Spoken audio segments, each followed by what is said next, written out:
अस्सलामुअलैकुम स्टूडेंट्स। तो हम पढ़ चुके थे फर्स्ट लॉ ऑफ थर्मोडाइनेमिक्स की स्टेटमेंट। अब उसकी कुछ एप्लीकेशंस पढ़नी है।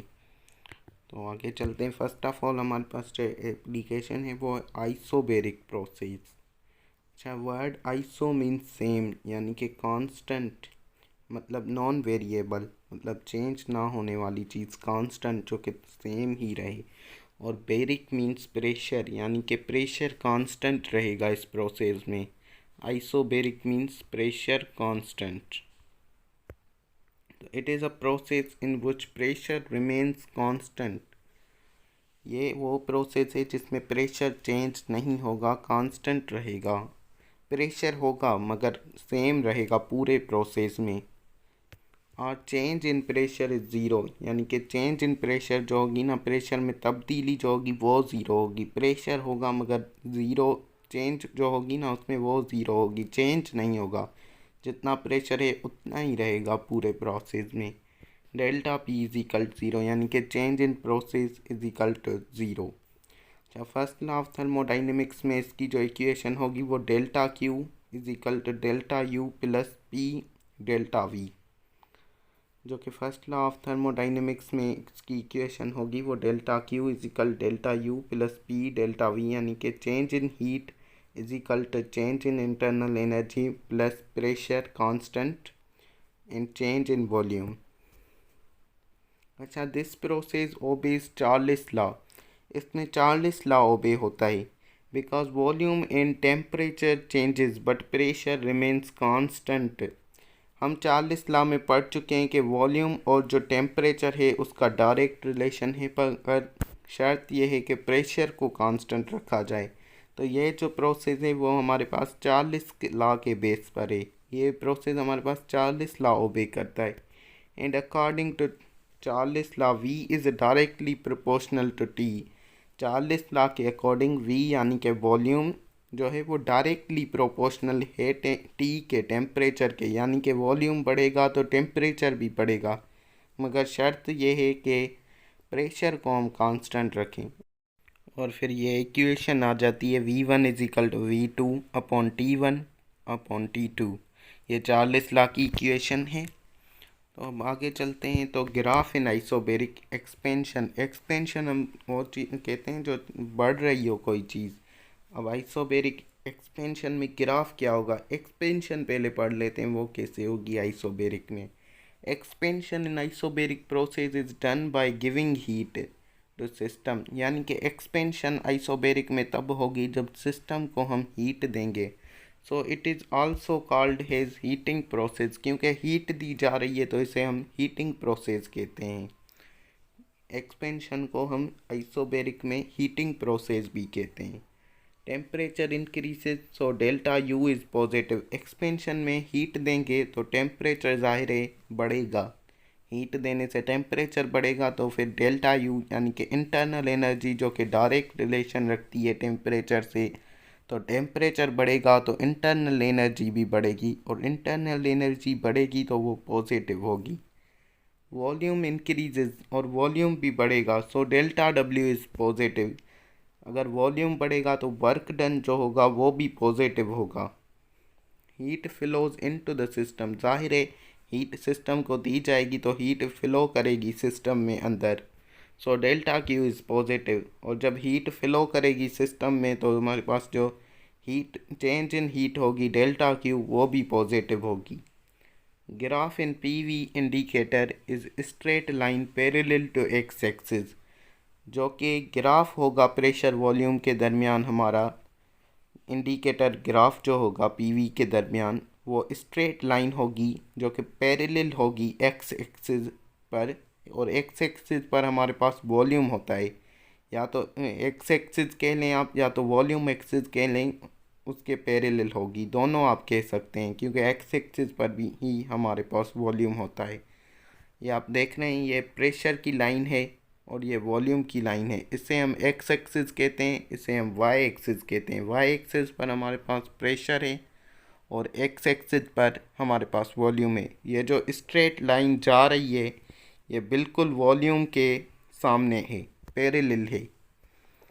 और ये आइसोबेरिक एक्सपेंशन में इसका एरो इधर होगा, यानी कि वॉल्यूम बढ़ रहा होगा। एक्सपेंशन हो रही है तो वॉल्यूम बढ़ रहा होगा आइसोबेरिक में, तो एरो का जो होगा ना डायरेक्शन वो उस इस तरफ होगा, यानी कि इधर जो होता है वॉल्यूम ज़ीरो होता है, प्रेशर भी इधर ज़ीरो होता है, और जो वॉल्यूम है ना वो ऐसे इंक्रीज़ होता जाता है 1 2 3, यानी कि इधर है एरो, यानी कि वॉल्यूम बढ़ रहा है, और जो प्रेशर है वो कांस्टेंट रह रहा है, यहीं पर है प्रेशर, प्रेशर नहीं बढ़ रहा, प्रेशर आगे यहाँ यहाँ नहीं जा रहा। तो इसे हम आइसोबेरिक एक्सपेंशन कहते हैं, जिसमें प्रेशर कांस्टेंट रहता है और वॉल्यूम बढ़ता है। अब है आइसोबेरिक कंप्रेशन। कंप्रेशन यानी कि कम होना। Compression in isobaric is done by removing of heat. जो हम एक्सपेंशन पढ़ रहे थे उसमें सिस्टम को हीट दी जा रही थी, इसमें सिस्टम से हीट ले दी जाएगी, यानी कि सिस्टम से हीट रिमूव होगी। Compression in isobaric is done by removing of heat from the system, so it is also called as cooling process। यानी कि सिस्टम से अगर हीट ली जाएगी तो सिस्टम का टेम्परेचर कम हो जाएगा, इसीलिए हम इसे कूलिंग प्रोसेस भी कहते हैं। कंप्रेशन आइसोबेरिक में कूलिंग प्रोसेस होता है। Temperature decreases so delta U is negative, और हम पढ़ चुके हैं कि इंटरनल एनर्जी डायरेक्टली प्रोपोर्शनल होती है टेम्परेचर के। अगर टेम्परेचर कम होगा तो इंटरनल एनर्जी भी कम होगी। इंटरनल एनर्जी जब डिक्रीज़ होती है तब नेगेटिव होती है। अच्छा, volume decreases so delta W is negative, volume भी कम होगा, और जो डेल्टा डब्ल्यू वर्क डन होता है वो वॉल्यूम से डायरेक्टली प्रोपोर्शनल होता है। वॉल्यूम बढ़ता है तो वर्क डन भी बढ़ता है, वॉल्यूम कम होगा वर्क डन भी कम होगा, तो वर्क डन नेगेटिव होगा। Heat flows out of the system so delta Q is also negative. अगर हीट सिस्टम से निकाली जाएगी तो चेंज इन हीट जो होगी वो भी नेगेटिव होगी। अच्छा, ग्राफ इन पीवी इंडिकेटर। जो पीवी प्रेशर वॉल्यूम के दरमियान हमारे पास ग्राफ होगा वो स्ट्रेट लाइन होगा, पैरेलल टू एक्स एक्सिस और वॉल्यूम एक्सिस।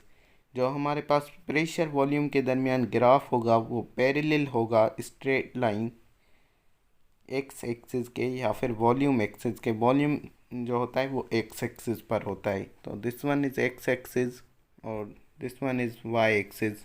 तो वही है स्ट्रेट लाइन, जैसा कि हम आइसोबेरिक के एक्सपेंशन में पढ़ चुके थे कि वॉल्यूम के पैरेलल होगी हमारे पास स्ट्रेट लाइन, मगर इस बार जो इसका डायरेक्शन है ना वो इस तरफ है एरो का, यानी कि वॉल्यूम कम हो रहा है। वॉल्यूम जो होता है यहाँ पर ज़ीरो होता है, 1 2 ऐसे ही बढ़ता जाता है, तो यहाँ से ज़्यादा से कम की तरफ जा रहा है, यानी कि कंप्रेस हो रहा है, तो इसमें वॉल्यूम डिक्रीज़ होगा।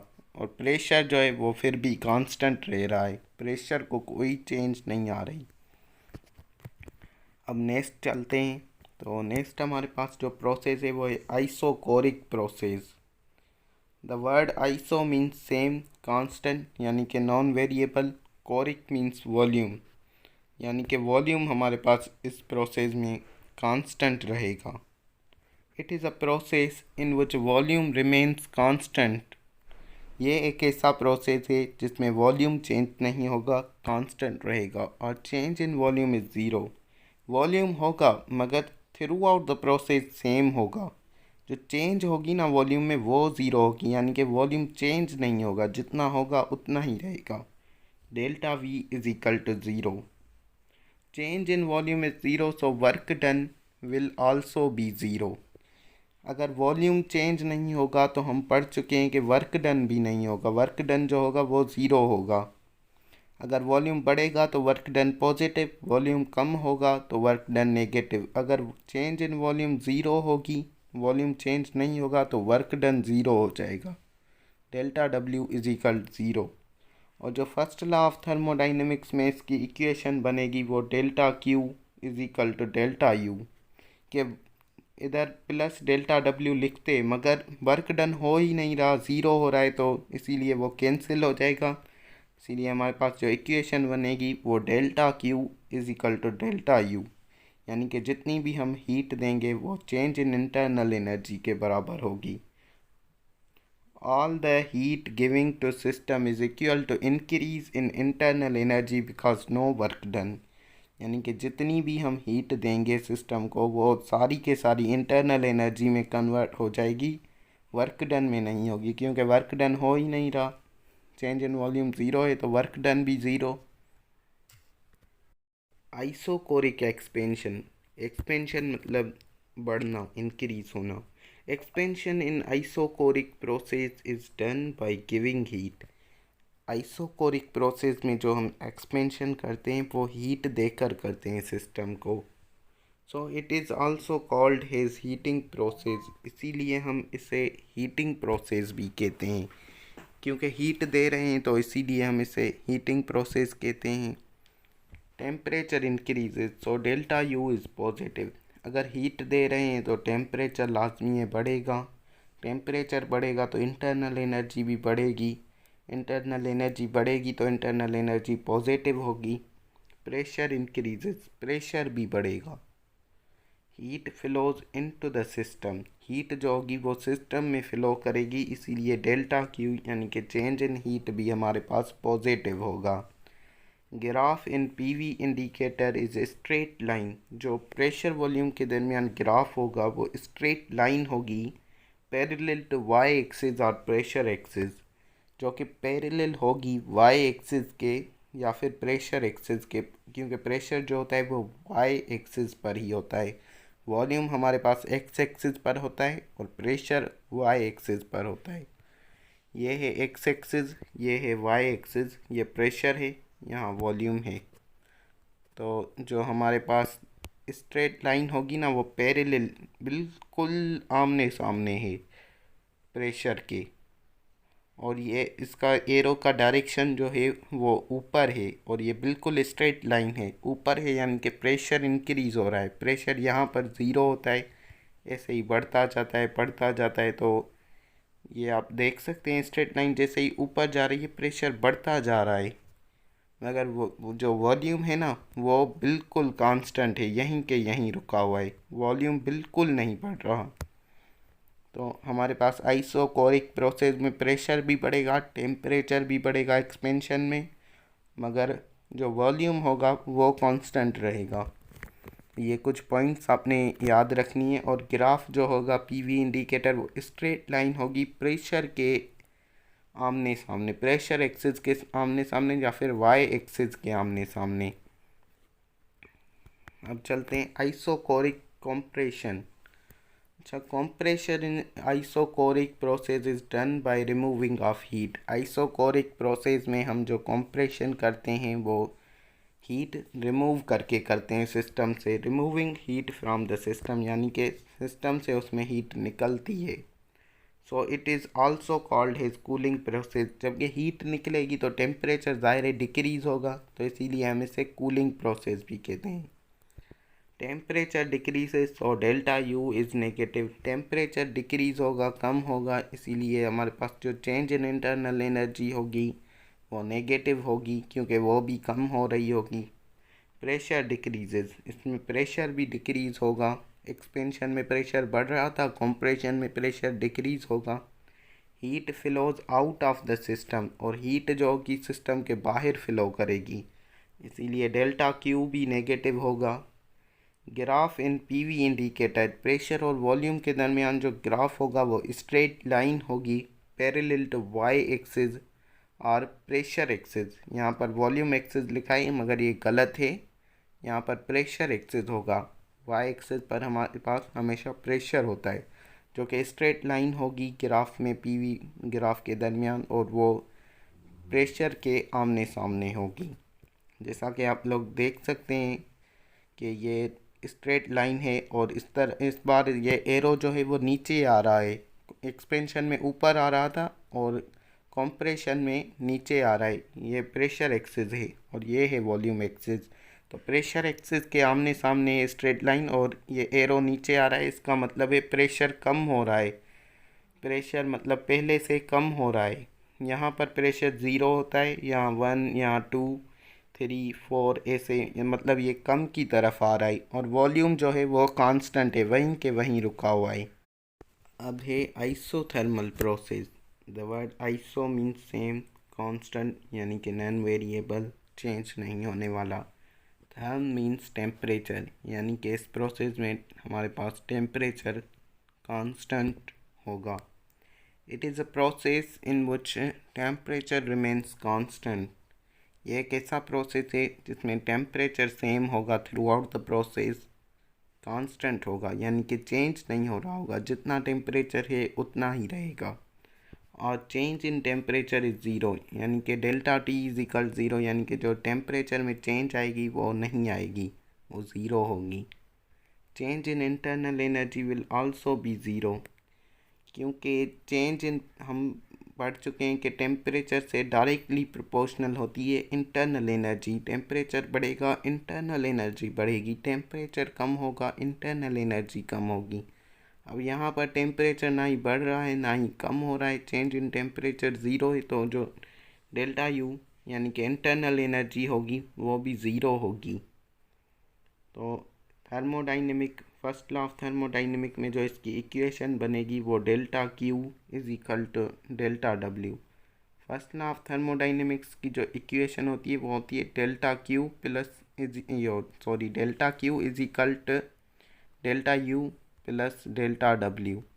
अब डेल्टा यू हमारे पास ज़ीरो के इक्वल है, तो हम इसे ऐसे भी लिख सकते हैं delta Q is equal to delta W. यानी this process obeys Boyle's law. ये जो प्रोसेस है वो बॉयल्स लॉ ओबे करता है, यानी कि बॉयल्स लॉ हमारे पास ये कहता है volume is inversely proportional to pressure. जो वॉल्यूम है वो इन्वर्सली प्रोपोर्शनल है प्रेशर के, यानी कि वॉल्यूम बढ़ेगा तो प्रेशर कम होगा, वॉल्यूम कम होगा तो प्रेशर बढ़ेगा। बट टेम्परेचर रिमेन्स कांस्टेंट, मगर जो टेम्परेचर है वो हमें कांस्टेंट रखना पड़ेगा, मतलब वो चेंज नहीं होगा। तो इसी प्रोसेस में भी टेम्परेचर कांस्टेंट रहता है, इसीलिए ये बॉयल्स लॉ ओबे करता है। और बॉयल्स लॉ की जो इक्वेशन है वो P1 V1 is equal to P2 V2 है। अब आइसोथर्मल एक्सपेंशन, एक्सपेंशन माना वाद आना, बढ़ना। Isothermal expansion is not heating process. और जो आइसोथर्मल एक्सपेंशन है हम पढ़ चुके हैं, आइसोकोरिक और आइसोबैरिक एक्सपेंशन जो है वो हीटिंग प्रोसेस है, लेकिन लिखा हुआ है आइसोथर्मल एक्सपेंशन जो है वो हीटिंग प्रोसेस नहीं है। क्यों? Because heat given to system is slow and it does not increase temperature. क्योंकि हीट जो सिस्टम को दी जाती है वो एक्सपेंशन में वो बिल्कुल स्लो दी जाती है और वो कोई टेम्परेचर इंक्रीज़ नहीं करती, टेम्परेचर में वो चेंज नहीं लाती, क्योंकि आइसोथर्मल का मतलब ये टेम्परेचर कांस्टेंट। तो हीट इतनी स्लो देंगे हम कि वो टेम्परेचर चेंज ना करे, इसीलिए हम इस प्रोसेस को जो कहेंगे वो हीटिंग प्रोसेस नहीं है। इसीलिए हम इस प्रोसेस को ये कहेंगे कि ये प्रोसेस हीटिंग प्रोसेस नहीं है। प्रेशर डिक्रीजेज, आइसोथर्मल एक्सपेंशन में प्रेशर डिक्रीज होगा, कम होगा। वॉल्यूम इंक्रीजेज, अगर प्रेशर कम होगा तो वॉल्यूम इंक्रीज होगा, Boyle's law. Heat flows into the system, heat जो है वो सिस्टम में फ्लो करेगी, so delta Q is positive. तो डेल्टा क्यू जो होगी यानी कि चेंज इन हीट वो पॉजिटिव होगी। Graph in PV indicator is hyperbola. Graph जो होगा प्रेशर और वॉल्यूम के दरमियान वो हाइपरबोलिक कर्व होगा। अब हाइपरबोला हम इससे बोलते हैं, ये जो ऐसे करके बना होता है ना कर्व, उससे हम हाइपरबोला कहते हैं। ग्राफ में आप देख सकते हैं ये प्रेशर एक्सिस है, ये वॉल्यूम एक्सिस है, एक्स एक्सिस वॉल्यूम एक्सिस है, वाई एक्सिस प्रेशर एक्सिस है। इन दोनों के दरमियान ये हाइपरबोलिक कर्व है और ये कर्व है, उसकी एरो का डायरेक्शन जो है वो नीचे की तरफ आ रहा है।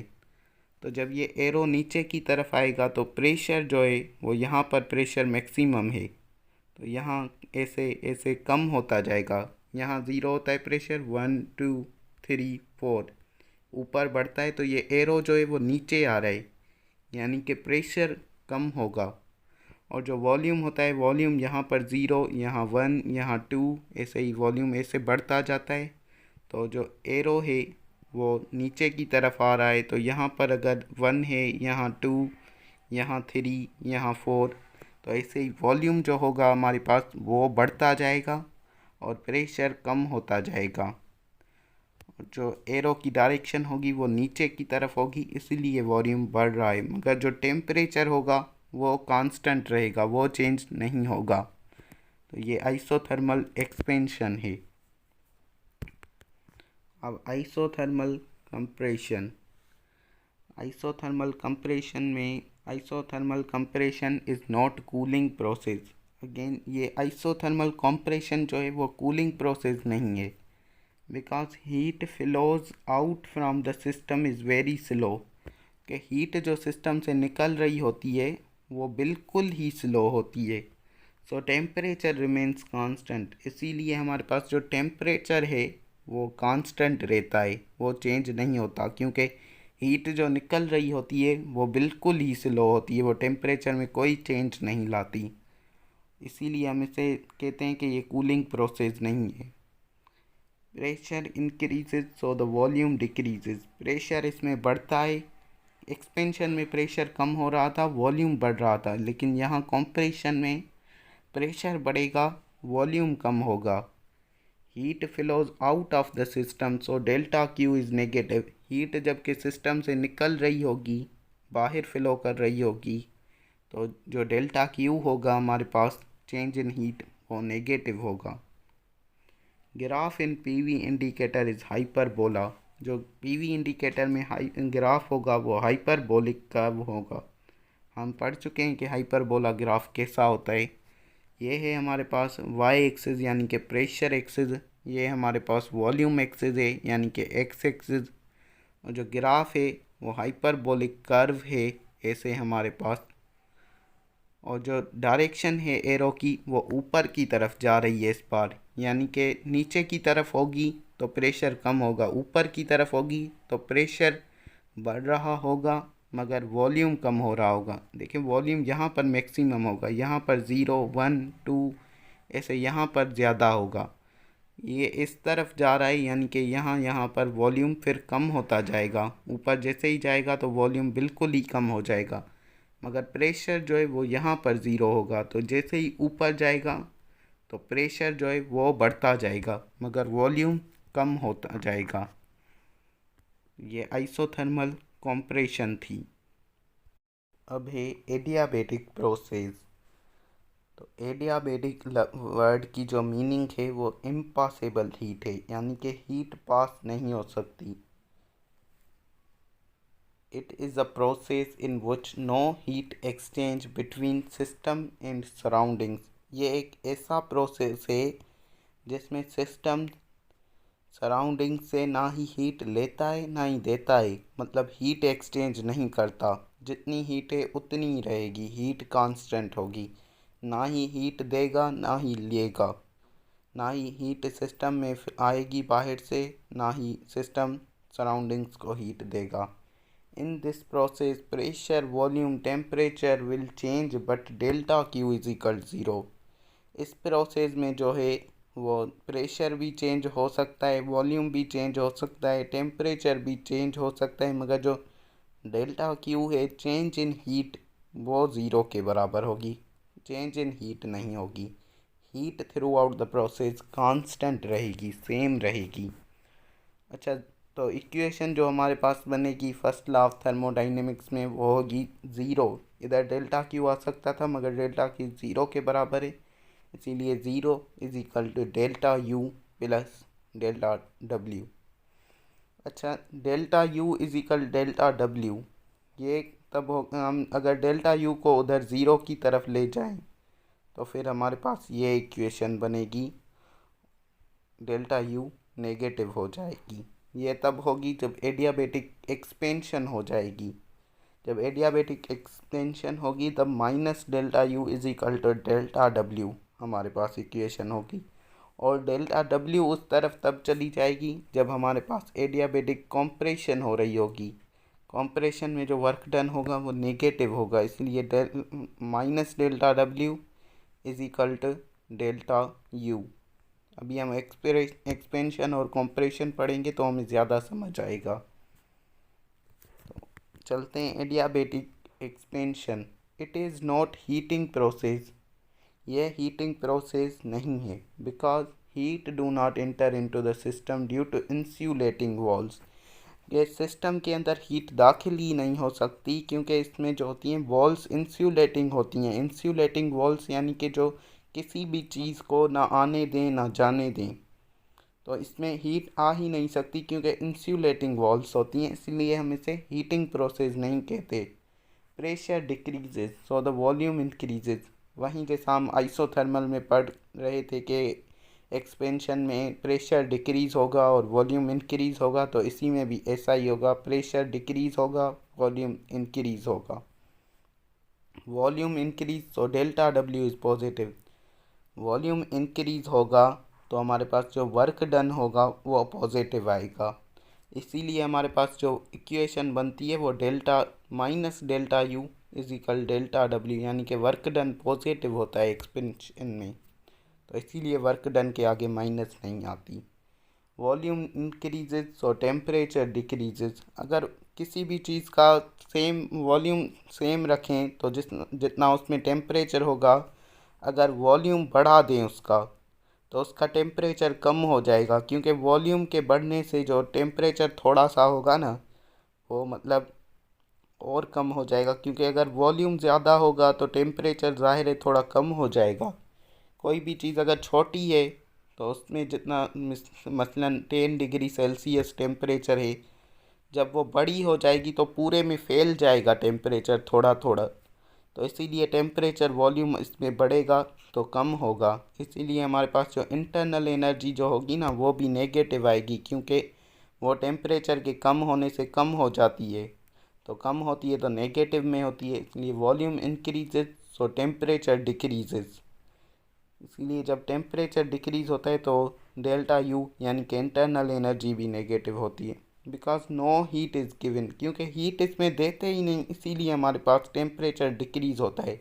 नीचे से भी हीट नहीं होती, उल्टा वॉल्यूम बढ़ जाता है तो टेम्परेचर हमारे पास कम हो जाएगा, क्योंकि छोटी चीज़ का जो मास होता है वो कम होता है, इसीलिए उसमें टेम्परेचर ज़्यादा होगा। अगर उसे ही हम बड़ा कर दें तो टेम्परेचर फैल जाएगा पूरे में, तो हमारे पास टेम्परेचर कम हो जाएगा, थोड़ा थोड़ा होगा पूरे में, इसीलिए डेल्टा यू भी इंटरनल एनर्जी भी नेगेटिव होगी।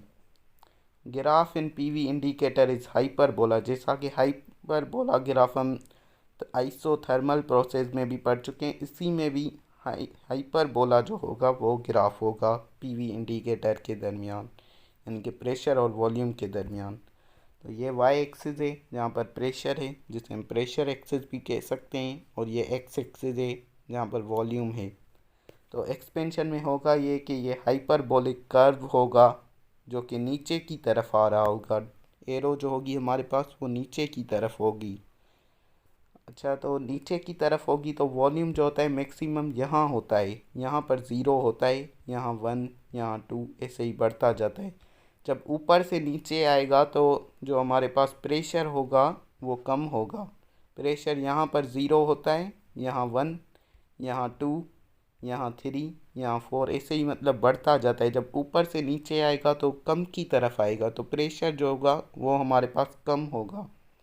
वॉल्यूम जो है यहाँ पर ज़ीरो, यहाँ 1, यहाँ 2, यहाँ 3, ऐसे ही यहाँ इधर ऐसे बढ़ता जाएगा। तो जब ऊपर से नीचे आएगी तो यहाँ पर वॉल्यूम 1, यहाँ 2, यहाँ 3, यहाँ 4, यानी कि वॉल्यूम बढ़ेगा। अगर एरो की डायरेक्शन नीचे की तरफ होगी तो वॉल्यूम बढ़ेगा और प्रेशर कम होगा। अब आगे चलते हैं तो एडियाबेटिक कॉम्प्रेशन, यानी it is not cooling process. ये कूलिंग प्रोसेस नहीं है। क्यों नहीं है? Because heat do not flows out from the system due to insulating walls. Walls insulating है, यानी कि वो वॉल्स हैं जो किसी भी चीज़ को ना ही अंदर दाखिल होने देती हैं ना ही बाहर जाने देती हैं। तो इंसुलेटिंग वॉल से यानी हीट बाहर नहीं जाएगी, तो जितनी हीट है वो ही रहेगी, इसीलिए हम इसे कूलिंग प्रोसेस नहीं कहेंगे। Pressure increases so the volume decreases, जैसा कि आइसोथर्मल प्रोसेस कॉम्प्रेशन में भी था कि प्रेशर इंक्रीज होगा वॉल्यूम डिक्रीज होगा, वैसा ही इधर भी होगा, pressure increase volume decrease. Volume decrease so delta W is negative. Volume decrease होगा, कम होगा तो वर्क डन भी नेगेटिव होगा। वॉल्यूम बढ़ता है तो वर्क डन पॉजिटिव होता है, वॉल्यूम कम होता है तो वर्क डन नेगेटिव होता है। तो हमारे पास जो इक्वेशन बनेगी एडियाबेटिक कॉम्प्रेशन में, वो minus delta W is equal to delta U. Expansion में माइनस डेल्टा यू था, यहाँ पर माइनस डेल्टा डब्ल्यू होगा क्योंकि वर्क डन नेगेटिव है। Volume decreases so temperature increase. अब वॉल्यूम जो होगा वो अगर कम होगा तो टेम्परेचर इंक्रीज होगा। अगर कोई भी मतलब बड़ी चीज़ है, उसको अगर हम कम कर दें तो बड़ी चीज़ में जो टेम्परेचर फैला होगा वो थोड़ा थोड़ा, मतलब अगर उससे ही हम मास उसका छोटा कर दें तो छोटी सी जगह पर ज़्यादा टेम्परेचर आ जाएगा। जो उस पूरी का टेम्परेचर था वो थोड़ी जगह पर आ जाएगा तो टेम्परेचर इंक्रीज़ हो जाएगा। इसीलिए वॉल्यूम जब भी डिक्रीज़ होगा तो टेम्परेचर इंक्रीज़ होगा, बिकॉज नो हीट फ्लोज, और हीट भी बाहर नहीं जा रही होगी तो टेम्परेचर इंक्रीज़ ही होना है उस छोटी से वॉल्यूम में। Therefore delta U is positive, और जो इंटरनल एनर्जी होगी वो टेम्परेचर के बढ़ने से बढ़ती है, इसीलिए इंटरनल एनर्जी जब बढ़ती है तो पॉजिटिव होती है, तो इंटरनल एनर्जी पॉजिटिव होगी। Graph in PV indicator is hyperbola. जो प्रेशर और वॉल्यूम के दरमियान ग्राफ होगा वो हाइपरबोलिक कर्व होगा। इस कर्व को हम हाइपरबोला कहते हैं, और ये ऊपर से नीचे की तरफ आ रहा है, मगर एरो की जो डायरेक्शन है वो ऊपर की तरफ है, यानी इस बार ये नीचे से ऊपर जा रहा है। तो जब नीचे से ऊपर जाएगा तो हमारे पास वॉल्यूम कम होता जाएगा और प्रेशर बढ़ता जाएगा। प्रेशर जो होता है वो यहाँ पर 0, यहाँ 1, यहाँ 2, यहाँ 3, यहाँ 4, ऐसे ही मतलब बढ़ता जाता है। वॉल्यूम जो होता है यहाँ से 0 स्टार्ट होता है, यहाँ 1, यहाँ 2, यहाँ 3, यहाँ 4, तो यहाँ से स्टार्ट हो रहा है, ऊपर जा रहा है तो ऊपर ऐसे वॉल्यूम कम होता जाएगा, और जो प्रेशर है वो बढ़ता जाएगा, यहाँ से यहाँ तक प्रेशर बढ़ता जाएगा। अगर एरो की डायरेक्शन ऊपर की तरफ होगी तो हमारे पास प्रेशर बढ़ेगा और वॉल्यूम कम होगा। ये एडियाबेटिक कॉम्प्रेशन है। अब स्टूडेंट्स एक चीज़, comparison between isothermal and adiabatic indicator diagrams. अब आप भी सोच रहे होंगे कि ये जो एडियाबेटिक के डायग्राम था, कर्व था, वो और आइसोथर्मल में जो कर्व था वो बिल्कुल सेम है, तो हम कैसे पहचानें कि एडियाबेटिक प्रोसेस कौन सा है और कौन सा आइसोथर्मल है। तो उसके लिए एक चीज़ है, the adiabatic curve would be steeper. Steeper हम उसे कहते हैं जो खड़ा हो, यानी कि ज़्यादा कर्व हो।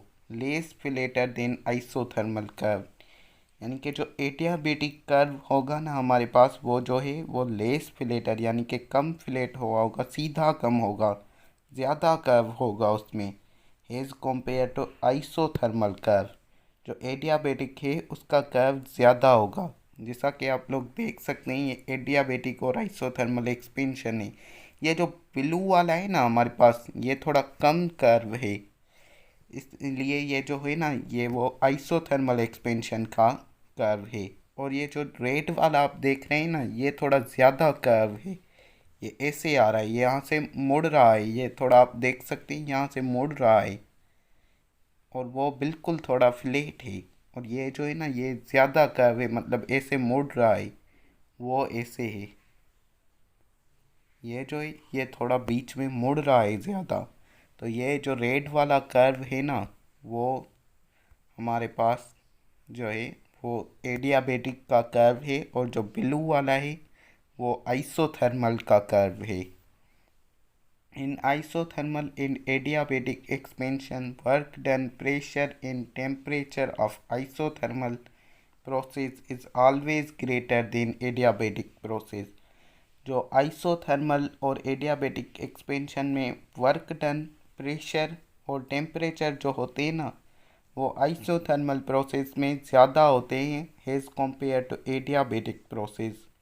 एडियाबेटिक में बिल्कुल ही इंसुलेटिंग बॉल्स होती हैं, तो इसीलिए हमारे पास जो वर्क डन, प्रेशर और टेम्परेचर जो होगा ना, वो आइसोथर्मल का ऑलवेज ग्रेटर होगा एडियाबेटिक प्रोसेस से। एक्सपेंशन में in isothermal and adiabatic compression, और जो कॉम्प्रेशन होगी एडियाबेटिक और आइसोथर्मल की, उसमें हमारे पास work done, pressure and temperature of adiabatic process is always greater than isothermal process. Compression में हमारे पास वर्क डन, प्रेशर और टेम्परेचर तीनों एडियाबेटिक प्रोसेस में ज़्यादा होंगी as compare to isothermal process. Expansion में आइसोथर्मल में तीनों ज़्यादा थी as compare to adiabatic process, लेकिन कंप्रेशन में जो है वो एडियाबेटिक प्रोसेस में तीनों ज़्यादा होंगे as compare to isothermal process. ये कंप्रेशन का कर्व है, ये देखें, आप देख सकते हैं कि ये जो नीचे वाला कर्व है, ये वाला, ये आइसोथर्मल कर्व है, ये लेस फ्लैट है, और ये जो है ये एडियाबेटिक कर्व है, ये ज़्यादा फ्लैट है। वो एक्सपेंशन की एग्जांपल थी ये वाली, और ये कंप्रेशन की एग्जांपल है कर्व की। तो कर्व जो होगा एडियाबेटिक का वो ज़्यादा कर्व हो, मतलब ज़्यादा कर्व्ड होगा, और जो आइसोथर्मल का कर्व होगा वो थोड़ा फ्लैट होगा, सीधा होगा। उम्मीद है आपको हमारा लेक्चर पसंद आया होगा। अगर वीडियो अच्छी लगी हो तो चैनल को सब्सक्राइब कर सकते हैं और दोस्तों को टैग कर सकते हैं। अल्लाह हाफिज़।